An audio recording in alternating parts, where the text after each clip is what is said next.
Joining me now is California Congressman Khanna. Congressman, welcome back. Good to see you. Great to see you. Thank you for having me back on. And you heard what Grady just reported. You're the ranking member of the House China Select Committee, and I know next week you're taking a heartland tour through Pennsylvania, Ohio, Michigan to talk about how America needs to compete with China in manufacturing. What do you want to accomplish here? Well, first of all, this is a bipartisan issue. We should not be having Chinese cars flooding the United States. Of course, we need to have appropriate tariffs. We can't let them use NAFTA to bypass the tariffs on automobiles. But we also need to be investing here, investing in battery technology, investing in electric vehicle tax credits, because as your report showed, they're subsidizing their car companies. We can't have our car companies and auto workers at a disadvantage. Now, how far are you willing to go on China? I mean, look, I know that Communist China is our competitor. Many people would say it's actually our adversary. But aren't we really funding the competition, funding the adversary with all of the Chinese companies trading on our exchanges? So ordinary investors are buying those stocks and, in effect, funding the enemy or funding the adversary. Would you go as far as supporting taking those companies off of the U.S. exchanges? Well, it depends. If they are certainly in dual-use technology or technology that is a threat to our military capability, then we should not have any financing for that. And the China Committee has looked at that in a bipartisan way. But, Maria, what we also need to do is have smart investment policy. We need to be making the drones here with modern manufacturing. We need to be making active pharmaceutical ingredients here. We need to be making robotics here. We need to be making batteries here. I fear that China has an advantage on some of the technologies for modern warfare and that we don't have enough self-reliance. And that's going to be a large part of this tour. Well, that's certainly what President Trump has been trying to do. Encourage corporate America to get their supply chains here so we are less reliant on China. And I want to get your take on the race with China on AI, because now there's a lot of worries around Anthropic's Mythos model, as you know. And of course, this is your district in California. And I want to get your take on how worried we should be that this is a systemic issue. We just spoke with Kevin Hassett, and he said he's spending all his time on this right now to ensure that this doesn't become a systemic issue. People are worried that AI is so powerful and these models are so powerful that it can actually move faster than the banks stopping any cyber activity and hacks. Here's the director coming up. What are you doing on this issue, Congressman? Well, first, we need to make sure that it's safe. I'm glad that Mythos and the latest models of Claude are U.S. companies and that it's not DeepSeek in China, because these basically this technology allows you to do coding better than 95% of software engineers, and it allows you to see bugs in a system and be able to see vulnerabilities. So we need to make sure before any of that is released publicly that the United States has access to it to harden any of our sensitivities, and that we have an agreement with these AI companies to make sure that the AI is safe and make sure that they're not releasing things that are going to compromise our national security. And I'm working with Anthropic, with Google, with OpenAI to have that kind of a framework. Yeah, and you know, unfortunately, a number of those companies have had it with California, Congressman, as you know. The billionaires tax, the higher taxes, the approach on oil. What do you believe needs to be done to get people to stop leaving California? You know, Maria, this is one of the myths. You know, my district has $5 trillion companies.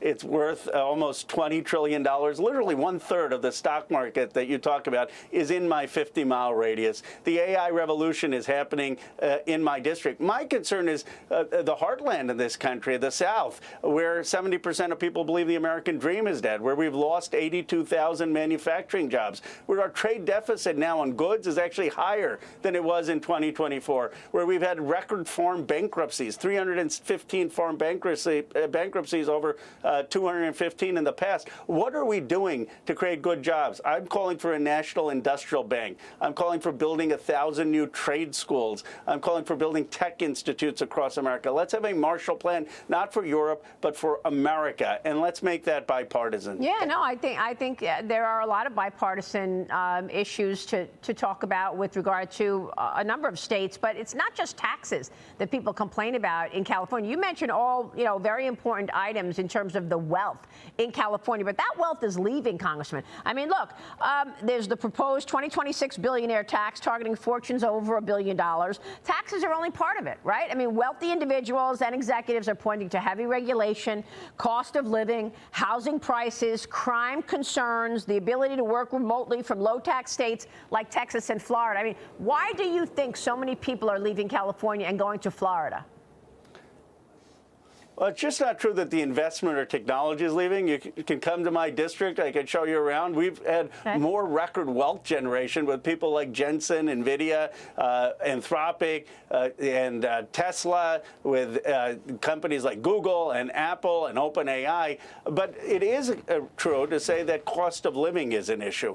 And that's an issue not in terms of investment, where we have 37 times the venture capital as Austin. It's a question in terms of the housing costs. It's a question in terms of working and middle-class folks. And that's where we need to build more housing. I mean, California has had messed up policy in not having enough housing being built. It's had a sense of NIMBYism, and that's a fair criticism of the state. But we should be understanding how much of the innovation ecosystem is still in California because of the research universities, because of these technology companies, and the talent. And we need the talent from around the world to stay ahead. Absolutely. What I have here, Congressman, is nearly 10 million people moved out of California to other states from 2010 to 2024.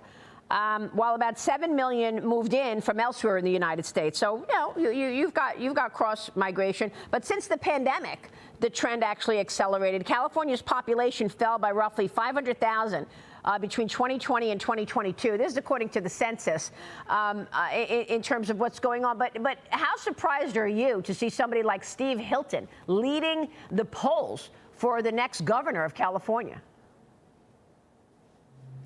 I do think a Democrat's going to win. Look, Steve Hilton has run a good campaign. I expect him to be the Republican, but I think Tom Steyer is going to be the Democrat, and the Democrat is still going to win that state. What we need to do is continue the innovation and technology innovation, but make sure that if America and California have been good to you, you need to do good for California and America. The reality, Maria, is, look, we've got 19 billionaires in this country that literally have 12% of the economy. It's 3 times the concentration of the Gilded Age. I'm all for wealth generation, but you can't have that much money in the hands of a few in a few places when most Americans can't afford food, gas, electricity, don't know if their kids are going to have a good job. And my view is we need to have prosperity not just in my district, but across this country. Well, and look, let's work with bipartisan ideas for that. Congressman, I have to point out, because you just supported Tom Steyer. Tom Steyer is a former hedge fund billionaire, right? I mean, he's got a net worth of $2 to $2.5 billion,